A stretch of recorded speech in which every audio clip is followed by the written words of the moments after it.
To hear the full episode, become a patron at patreon.com/deathpanelpod. And in Fascist Freedom, you cite Mussolini's doctrine of fascism, and there are several sort of quotes in that chapter where these sort of ideas of fascist freedom that are brought in, I think, again, sort of draw this really important corollary to the way that the current sort of health fascist formulation through MAHA, which is not, of course, unique to the United States or unique to the kind of RFK Jr. milieu, but is very much them sort of taking advantage of a global movement around health in the body that I think has sprung up in the absence of a real articulation of care as people believe it should exist, and sort of a response to broad organized abandonment in the context of healthcare. But, that idea of freedom and fascist freedom, I think, is so core to this formulation and is in some ways that direct connection that people are really looking for, whether we're talking literally in the terms of sort of the invocation of work will set you free that's being leveraged right now in the United States by MAHA people. That is, the kind of classic sign over the gate welcoming you into the death camps in Nazi Germany. But, that there are more so than the kind of symbols and signs and aesthetics of it that are connected, that there is a specific ideological connection when it comes to these conceptualizations of freedom, and specifically how the individual privatized body in relation to the state and to the body politic sort of fits into that idea of fascist freedom. Mm-hmm. Yeah. This nexus of fascism and freedom and what it might mean today, I think, of course, that dimension of privatization, which is front and center of the inaugural statements, more or less, of fascism, certainly the ones that accompanied the March on Rome in 1922, where really fascism is just presented as, the armed wing of economic liberalism. This is more or less what Mussolini says. And where, of course, public violence for private capital is explicitly articulated in those terms. Of course, then, certainly in the conversation we're already having about, MAHA wellness, the responsibilization, and of course, normativity of the citizen, all of the, effects of a kind of neoliberal framing of what freedom means are very significant.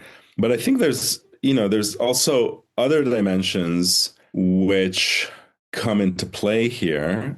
One, which is very important for my thinking through fascism across the book, but certainly in that chapter as well, has to do with the relationship, historical, genealogical, also kind of subjective relationship between fascism and settler colonialism, right? And specifically, the way in which figures of petty sovereignty, of the delegation of violence, of the delegation by the state of the freedom to dispossess as well as the freedom to dominate are crucial to the long arc of fascist politics, including indeed the fascisms before fascism that Black radical theorists of fascism tried to bring attention to, already in Du Bois's Black Reconstruction or in the works of George Padmore and others, right? And so I think there's a layering or maybe like a synthesizing of different vectors or axes of freedom, right? One would be privatization. Another one would be, as I just mentioned, this figure of, this very settler colonial figure of the petty sovereign, the sort of free agent of, the free agent of the frontier, right? Of the dispossessing colonial state. Another one, which of course is very significant in the US context, is that element of freedom that is articulated in a kind of familial or familialist sense, right? So and also in a patriarchal sense, right? The freedom of choosing qua patriarchally articulated family, which aspects of care or medicine or indeed vaccination one may or may not want to access. as well as the freedom to deny that access to others, right? So I think it's a very, depending on what angle we look at it from, and I think, the health angle is a very interesting, but also a sui generis one vis-a-vis thinking about, capital's freedom or economic freedom in particular. I think this question of freedom also, like the freedom to dominate, but also the freedom from, right? Solidarity, or the freedom from care, or the freedom from the compulsion to, or even the suggestion of kind of cooperation, right? And, it's striking in that sense that also there's such a kind of relentless obsession in contemporary far right discourse, including, of course, centrally in its hyper misogynist dimensions, on the idea that not just care, but even empathy, right, is some kind of almost social crime, right? Or like is a kind of original sin, or or the cause, right, of all kinds of disasters. Of course, that's very much the hyper neoliberal dimension that has been seeded into the contemporary far right centrally, right? That the compulsion to care, and in that sense, I was struck actually by your quote or paraphrase from Rawls, right?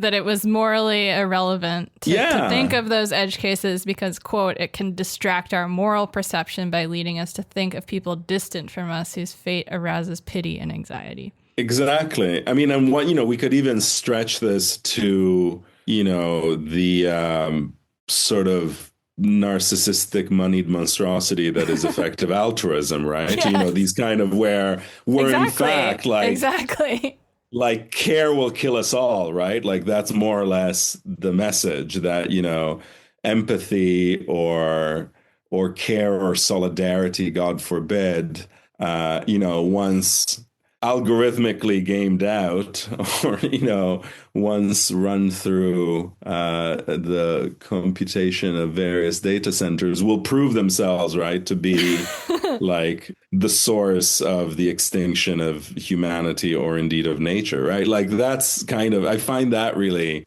striking, that underlying the supposed dispassionate cogitating of eminent thinkers and think tanks, there's actually this both fear and contempt, right?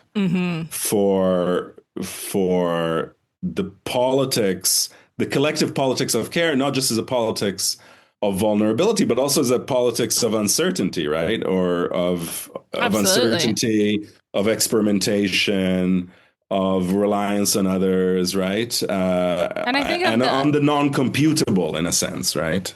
Right, like the uncertainty of outcomes too, I think, is what sort of fuels this discomfort and a desire to sort of assert that it's sort of irrational to trust solidarity in these moments. Yeah, and I was thinking even of a curious resonance with this was a statement made not so long ago. I think it was by Bill Gates, about the fact that their foundation was, because their foundation was pulling out of, work on climate, or, something that, was entering into this sort of absurd, like, adaptationist thing, because after all, this would get in the way of fighting poverty, right?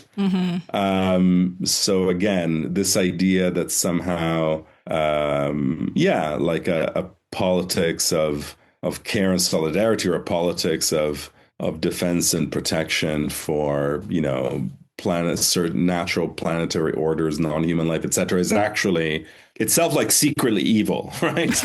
because it gets in the way of the rationally and financially managed, right? Outcome policies.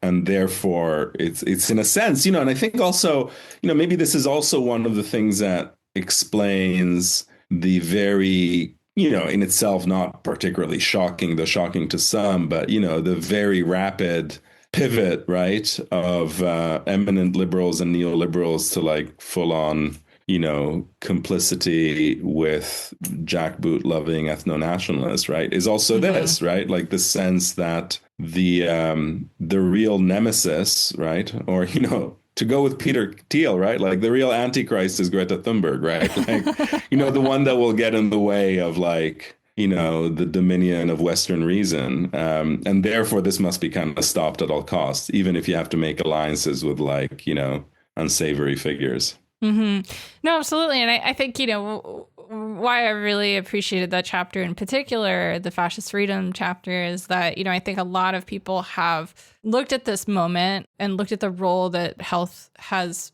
or that a fascist politics of health has played in Trump's return to the presidency, and said this is a redefinition of freedom, of health freedom, right? Like, and that this is an aberrational sort of definition of health freedom.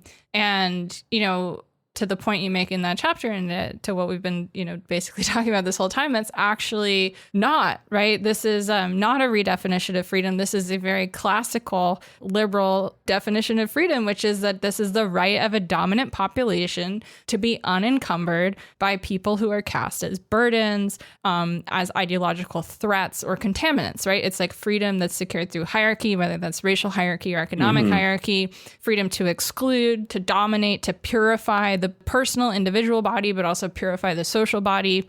And it fuses, of course, resentment and authority into a kind of project that promises restoration through differentiation, but it's not a different conceptualization of freedom than, for example, literally Rawls's conceptualization of freedom. And so health fascism, I think, emerges within this specificity, within this logic, right? Like it's a political formation in which health becomes the terrain through which fascist freedom is articulated and also asserted and defended, and freedom is is framed as the kind of right of the healthy, quote unquote, productive, normatively fit to live without being dragged down, distracted by, or led astray by the sick, the disabled, racialized people, poor people, migrants, or anyone marked as dependent, deficient, degenerate in any way. And under this regime, right, collective provisioning is recoded as theft, right? Care is recoded as indulgence,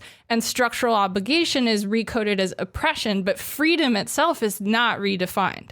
Right. Freedom itself is still the kind of literal front-facing fascist freedom. It's that these other sort of redistributive capacities or provisioning capacities of the state are, again, sort of recoded themselves. Care becomes indulgence. Provision becomes theft. Obligation and mutual responsibility becomes oppression. And so the promise is a fascist freedom promise, right? Like liberation from burdens, stratified abandonment is what will get us there. And this formation, of course, is inseparable from racial capitalism. And capitalism has always organized value through racial differentiation and assigning differential worth and vulnerability and disposability to populations in order to justify various levels of extraction, strategies to secure labor and accumulation, right? And health has always functioned within this system as a technology of classification. If we go back to hear the full episode, become a patron at patreon.com/deathpanelpod. You'll get access to this and the rest of our catalog of patron-only episodes, and be the first to get a new patron episode every Monday when it drops. With love, the Death Panel.